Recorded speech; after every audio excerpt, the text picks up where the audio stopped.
Okay, May 11th, 1935, President Franklin Roosevelt creates the Rural Electrification Administration. As it sounds, this was an attempt to bring electricity into rural communities throughout the country. In 1934, less than 11% of American farms had electricity, compared to Germany and France, where it was closer to 90% of farms had electricity at that point.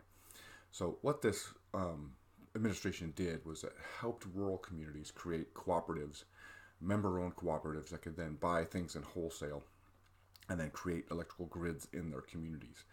And so the government provided some low-cost loans, it provided some labor, it provided some other things to help these communities stand up their co-ops.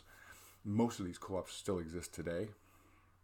So back then, again, they swept the country.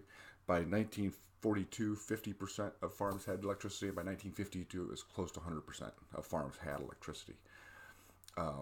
So this act was then expanded on a couple of times, once to include telephones.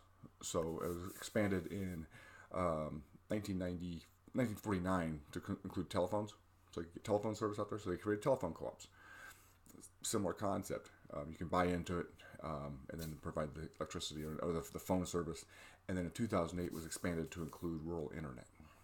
So that's what I have for you today. In 1935, Franklin Roosevelt creates the Rural Electrification Administration with the intent of bringing electricity out into the rural communities. I will see you tomorrow.